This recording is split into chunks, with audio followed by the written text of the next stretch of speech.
Mas Anies.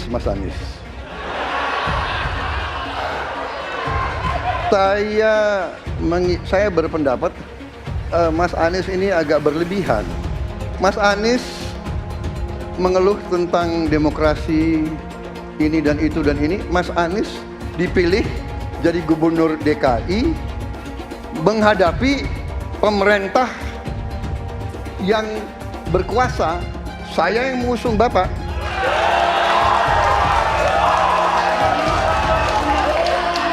Kalau demokrasi kita tidak berjalan, tidak mungkin Anda jadi gubernur.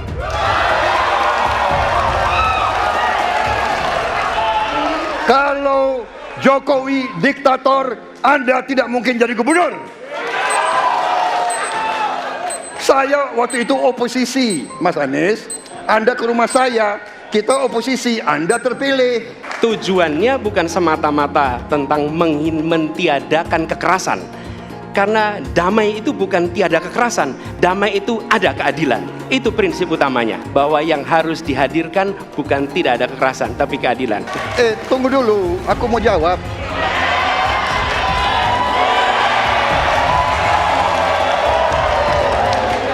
Jadi, benar keadilan. Benar sekali, harus ada keadilan. Tetapi saya mau mengatakan, tidak sesederhana itu, Pak Anies. Ada faktor-faktor lain, Pak Anies.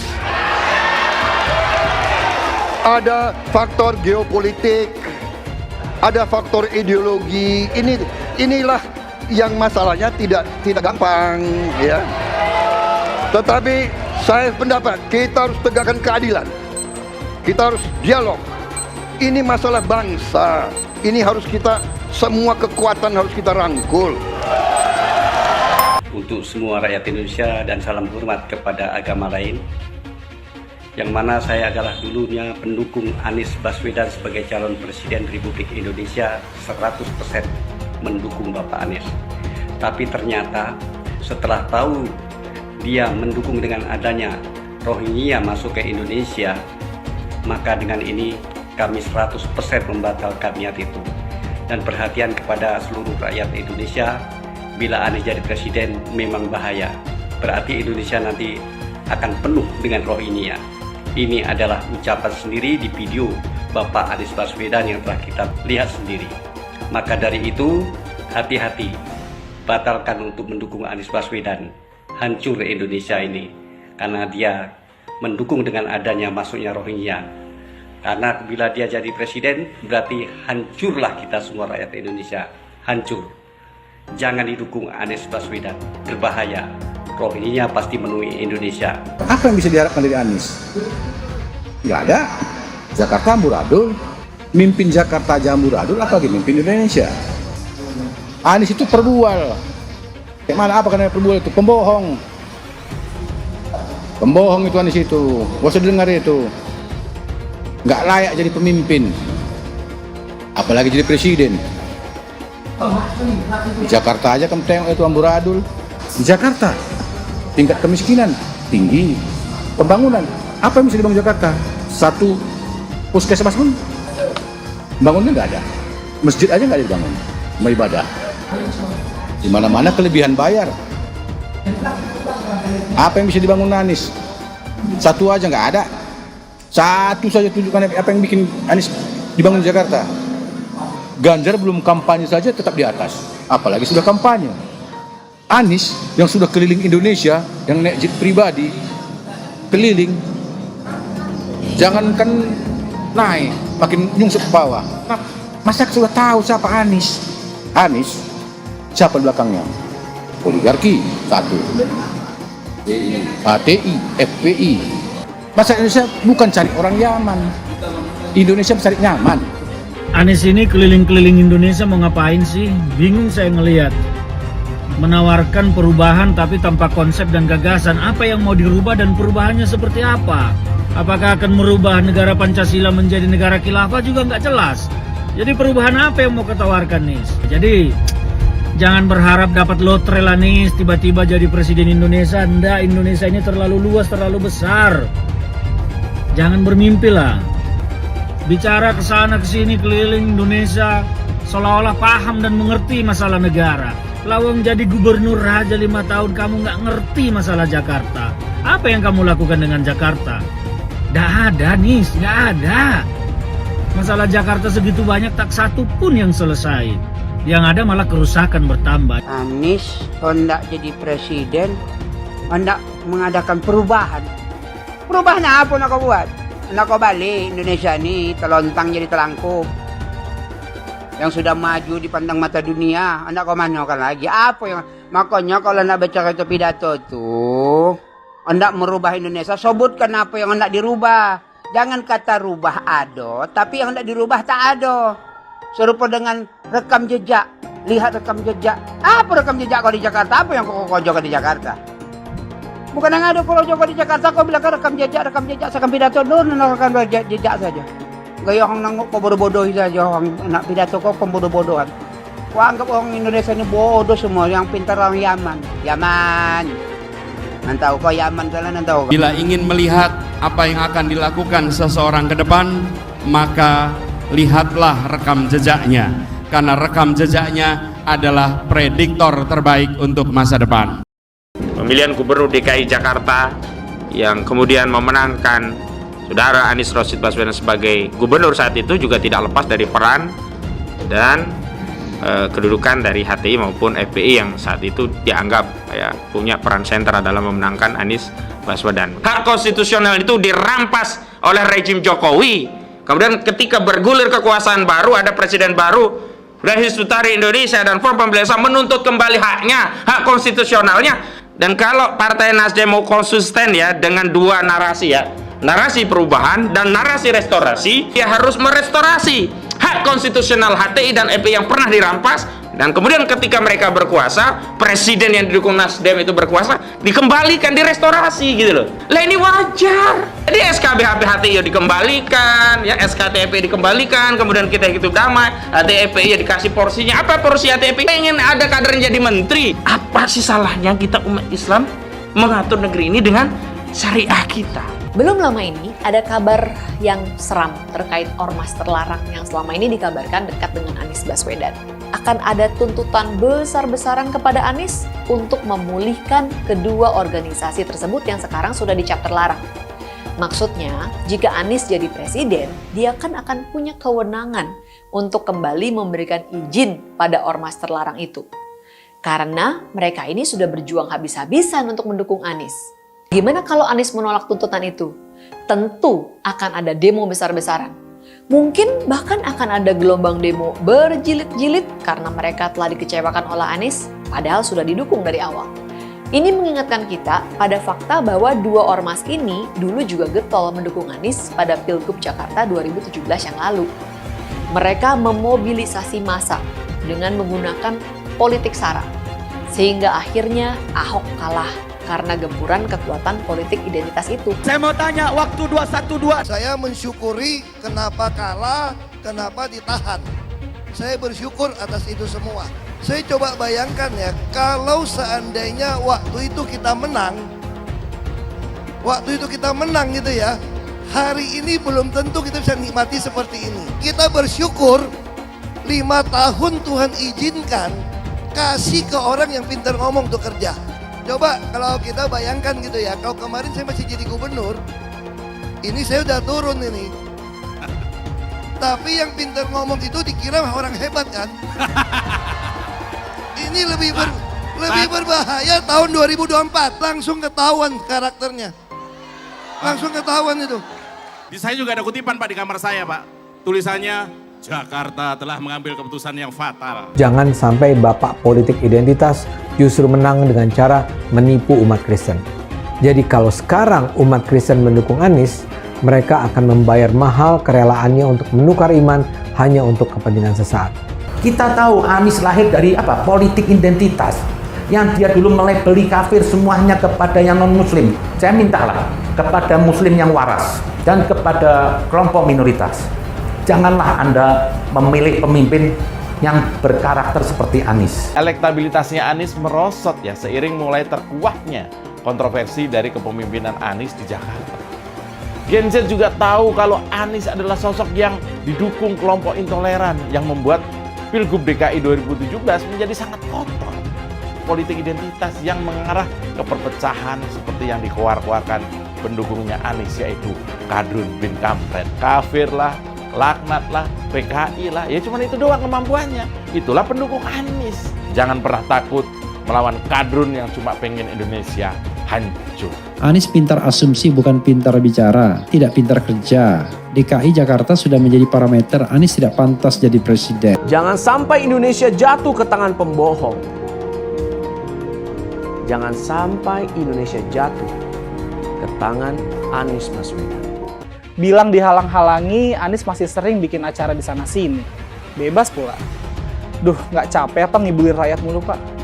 Nah, yang gue pertanyakan nih, Anies itu kampanye di mana-mana sering naik pesawat jet. Nah, pesawat jet biaya sewanya dari mana, Pak? Atau itu pesawat jetnya siapa, Pak? Coba jujur deh. Karena setahu gue nih, itu punya bos Anda, Surya Paloh. Anies bicara soal pendidikan. Padahal waktu dia di Jakarta, dia sendiri nggak mampu buat memberikan bangku sekolah yang cukup waktu mimpin di Jakarta. Artinya, dia nggak mampu memberikan bukti kalau omongan dia itu bisa dilaksanakan. Anies bilang, setiap jabatan harus diisi sama orang-orang yang kompeten. Lah, faktanya di Jakarta, beberapa jabatan diisi sama orang-orang dekatnya dia. Nggak kompeten pula. Terus TGUPP, itu yang jumlahnya seabrek-abrek, fungsinya buat apa, Pak? Kok Jakarta makin berantakan sih? Sekali lagi, Anies nggak bisa membuktikan omongannya. Anies bilang dia akan membuka lapangan kerja. Yang dulu janjinya 200.000 lapangan kerja, ternyata cuma omong kosong, alias cuma janji palsu. Soal pembangunan yang berkelanjutan. Dia bilang di Jakarta dia udah meneruskan yang udah baik. Lu jangan percaya ya, itu ngibul. Faktanya nggak seperti itu loh. Belum lagi nih, program penanggulangan banjir. Jadi di daerah Jakarta itu ada daerah yang sebelumnya udah bebas banjir. Pas Anies mimpin, kok bisa-bisanya daerah itu banjir lagi? Gimana nggak banjir kalau kalinya udah nggak pernah dikeruk sama dibersihin, Pak? Kalau soal Jakarta, gue bisa bicara banyak deh. Jadi gue saksi bobroknya kepemimpinan Anies di Jakarta. Dan gue bisa pastiin, omongan manisnya Anies soal apa yang dia lakukan waktu mimpin Jakarta itu banyak ngibulnya. Presiden kita ini memecah belah umat. Kalau punya jejak pernah memecah belah umat, jangan dipilih. Kita lihat apakah pemimpin kita, calon pemimpin kita ini ya pernah menggunakan agama sebagai alat untuk memenangkan kepentingannya atau tidak. Kalau agama diperalat untuk merebut kekuasaan, jangan dipilih. Sekali lagi, kalau ada calon pemimpin yang punya rekam jejak memperalat agama untuk kepentingan politiknya, jangan dipilih. Maka kalian pendukung saya, haram hukumnya membawa isu sara. Haram hukumnya.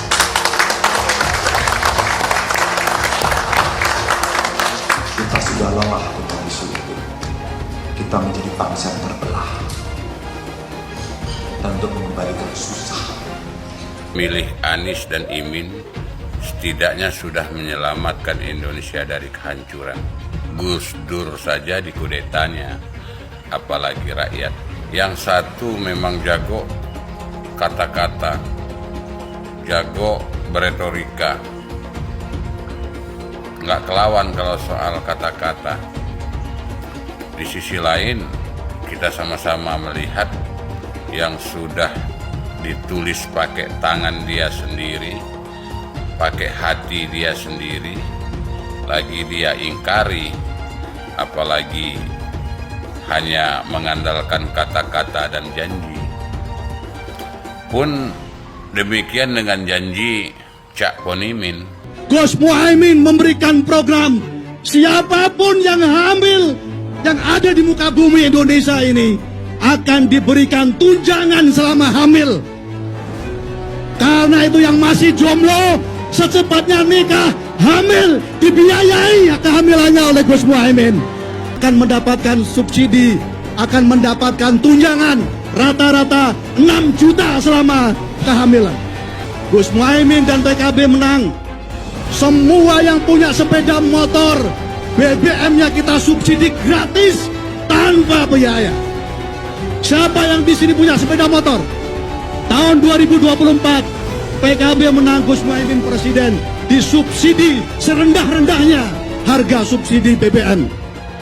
Kalau PKB sekarang bukan PKB Gus Dur, ini PKB Caimin. Jadi beda, PKB-nya sudah beda. Jadi nggak bisa lagi menurut saya, memang masih tetap jualan nama Gus Dur, itu ada larangannya jelas sekali. Tapi ya namanya orang masih mencuri-curi, kebiasaan kayaknya mencuri-curi. Mencuri partai, sekarang mencuri gambar. Gus Dur pendiri partai, orang yang dikatakan oleh Caimin sebagai guru politiknya, malah dikudeta, apalagi rakyat. Susah kan mau milih pemimpin seperti itu nanti? Pak Prabowo hari ini adalah calon presiden dari Partai Gerindra. Saya sampaikan berkali-kali bahwa saya tidak ingin menjegal, saya tidak mau menjadi orang yang dibawa untuk berhadapan dengan Pak Prabowo dan menghentikan Pak Prabowo. Saya tidak mau. Dan saya katakan itu kepada siapapun yang datang kepada saya untuk berbicara tentang calon presiden. Yang nanti anak saya dan anak-anak saya akan ingat itu. Nah, saya tidak mau mengkhianati, menikam pada orang yang dulu sudah bekerja, membantu, dan berjuang bersama. Bapak Politik Identitas Indonesia Anies Baswedan, Bapak Intoleransi Indonesia Anies Baswedan, jangan lupakan, jangan terlena, jangan sampai dia pecahkan kita dengan dagangan ayat dan mayatnya. Air itu turun dari langit, turunnya ke atap rumah langsung sumur bor, bukan ke sungai dan ke laut. Saya ingatkan, jangan ada lagi politik identitas. Jangan ada lagi politisasi agama. Penjajahan di depan mata itu di Jakarta. Kita semua pribumi ditindas, kini saatnya kita menjadi tuan rumah di negeri sendiri. Saya bilang, Nis, ente nggak bisa jadi presiden. Kenapa? Karena presiden adalah orang Indonesia asli, saya bilang. PKI yang kita harapkan, Anies Baswedan yang begitu jelas Islamnya. 4 tahun 8 bulan jadi gubernur. Mana peraturan pergub saja yang melarang migrasi? Mana perda Islam apalagi? Yang akhirnya tidak berani juga menegakkan hukum. Banjir tetap banjir, macet tetap macet, kriminalitas Jakarta. Anda tahu, 2 menit sekali terjadi pencurian. Sekarang orang sedang euforia, dia mau dicapreskan. Bagaimana umat terjebak lagi, bodoh lagi, masuk lagi. Kalau misalnya memang Anies itu mau maju dan dia tekad mau menegakkan hukum Islam dan menyatakan perlawanan, saya peduli. Tapi dia tidak lakukan itu. Jangan hanya konsentrasi pada pembangunan, benda-benda mati yang indah difoto dan bisa ditunjukkan dalam 5 tahun hasilnya. Kalau kita mau menilai sebuah janji, maka lihat janjinya, lalu lihat kenyataannya. Dulu janjinya apa ya? Dan ini aneh, betul-betul aneh. Ini bukan kampanye, tapi saya sampaikan sini. Di satu sisi menyiapkan jalur-jalur air untuk dikirim ke laut, di sisi lain di lautnya dipasang dengan pulau reklamasi, tinggal tunggu waktu jadi rob air malin. Dan ini melawan sunnatullah. Kenapa? Air itu turun dari langit ke bumi, bukan ke laut. Harusnya dimasukkan ke dalam bumi, masukkan tanah. Di seluruh dunia air jatuh itu dimasukkan ke tanah, bukan dialirkan pakai gorong-gorong raksasa ke laut. Jakarta telah mengambil keputusan yang fatal. Bukan banjir, itu memang parkir air. Bukan banjir, itu memang parkir air. Masyarakat berkeliling dengan membawa toa untuk memberitahu semuanya, termasuk sirine. KAI Bond 82 miliar. Apa alat transportasi yang dimiliki oleh hampir setiap orang? Alat transportasi yang dimiliki semua orang adalah kaki. Kalau seandainya orang Jakarta percaya Pak Anies jadi gubernur pun, saya berani jamin kok dia akan lakukan normalisasi yang sama seperti saya lakukan kok. Gak usah bohong lah. Ketika air sampai di muara, maka siap untuk dipompa ke laut. Pancasila Soekarno, ketuhanan ada di pantai. Anak Tuhan dari mana? Kalau Yesus anak Tuhan, bidangnya siapa? Besok di seluruh wilayah Indonesia kami katakan damai. Iblis hanya menggoda orang yang beriman. Makanya jarang-jarang orang kafir kerasukan setan. Yang kerasukan setan itu orang baik-baik.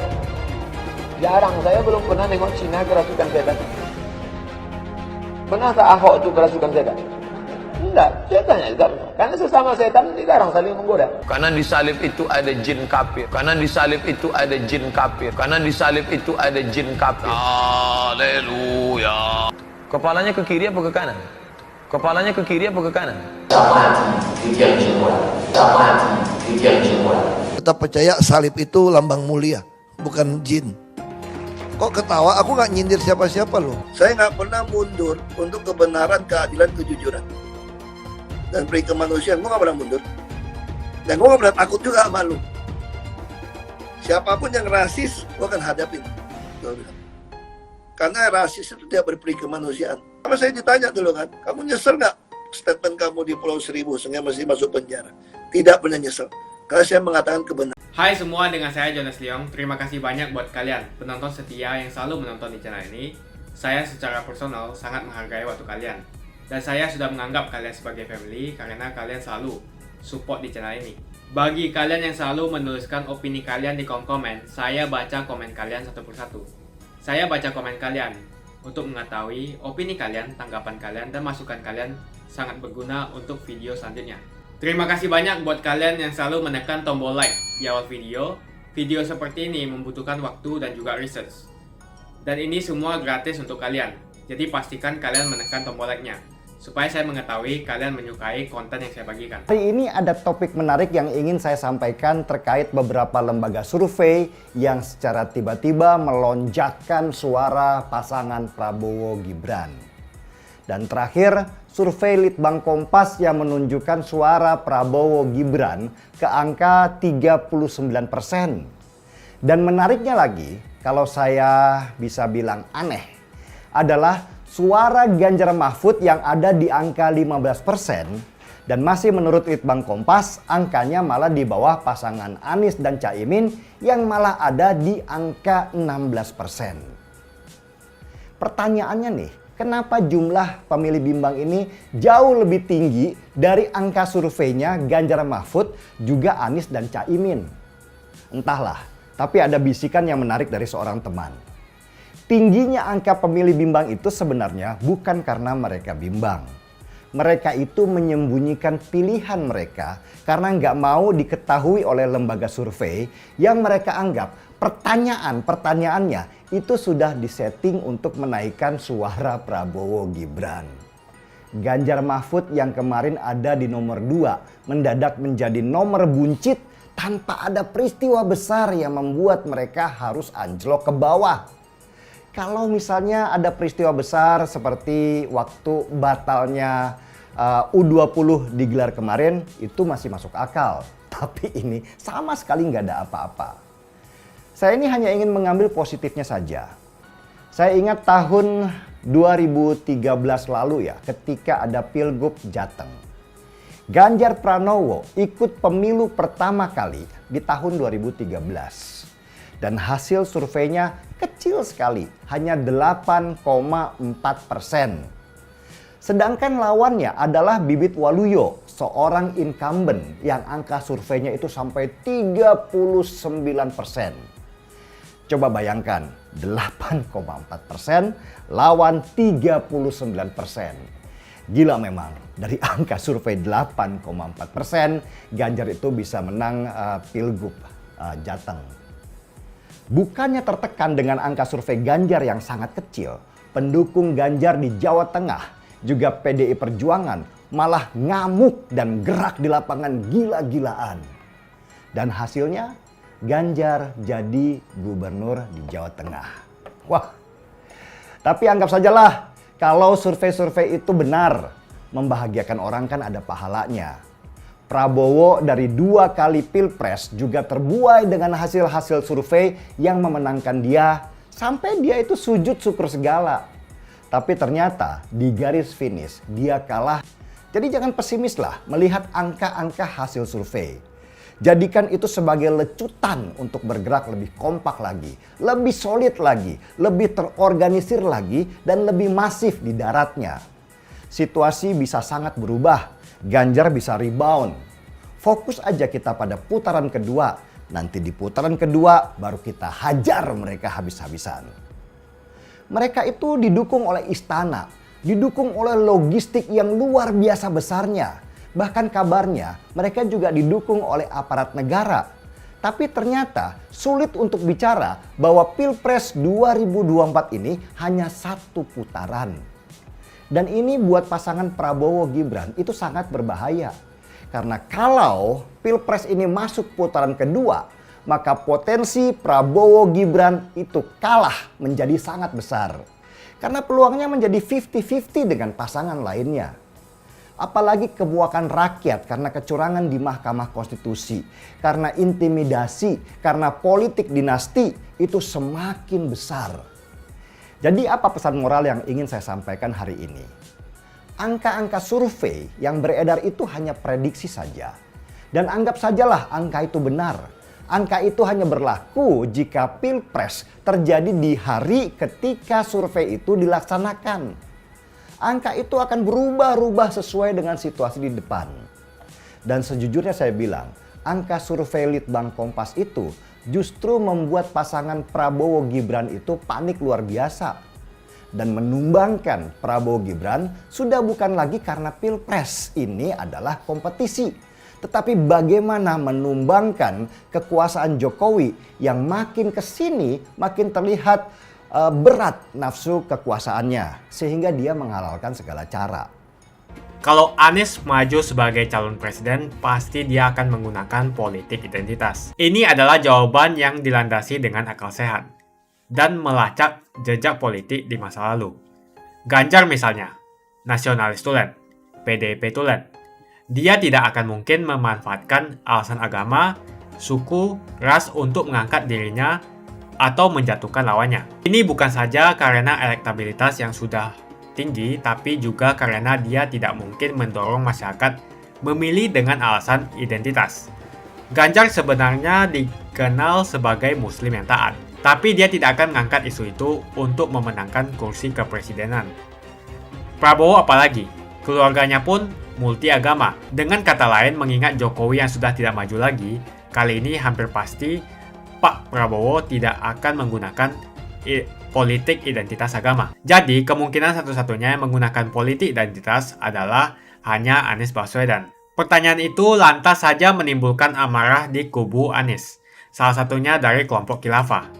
Orang kepercayaan Anies menyatakan politik identitas adalah framing yang selalu dibangun untuk menyudutkan, padahal selama kepemimpinan Anies Baswedan sebagai gubernur tidak sekalipun Anies membeda-bedakan warga berdasarkan agama dan ras.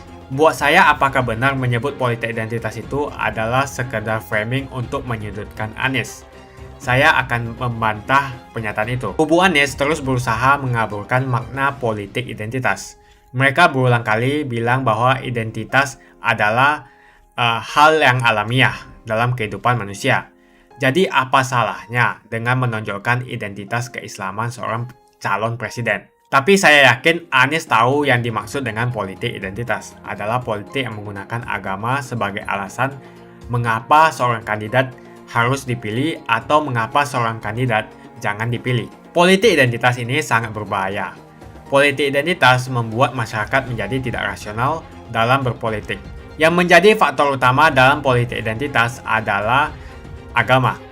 Seorang kandidat akan dipilih karena agamanya, terlepas dari apakah dia melakukan korupsi atau melakukan pelanggaran HAM. Ketika politik identitas digunakan, maka ini akan berpotensi konflik, karena usai pemilihan, konflik itu akan terus berlangsung dalam waktu yang lama. Masalahnya, ada alasan yang cukup kuat untuk menduga bahwa Anies sangat mungkin menggunakan politik identitas, yang memang dikatakan normal ketika menjabat sebagai gubernur DKI. Dalam proses menjadi gubernur, kubu Anies jelas-jelas menggunakan agama sebagai alasan untuk menjatuhkan Ahok. Anies jelas-jelas menggunakan agama sebagai alasan untuk menjatuhkan Ahok, sampai akhirnya Ahok dipenjara. Jadi ada track record sebelumnya bahwa Anies bisa menggunakan politik identitas untuk mencapai tujuannya. Anies sangat mungkin menggunakan politik identitas karena ini memang keunggulan komparatif dari Anies. Dia mungkin saja seorang doktor dari Amerika Serikat, tapi rekam jejak kepemimpinannya sangat tidak bagus. Dia gagal sebagai rektor Paramadina, gagal sebagai menteri, dan gagal sebagai gubernur. Jadi agama digunakan untuk membangun dukungan terhadap Anies. Itu saja opini saya. Pastikan Anda menekan like di video ini dan bagikan video ini ke teman dan family Anda supaya mereka mengetahui informasi ini. Jangan lupa tekan tombol subscribe dan bunyikan tombol loncengnya supaya kamu tidak ketinggalan info dari channel Jonas Leong. Dan saya akan jumpa kalian di video selanjutnya.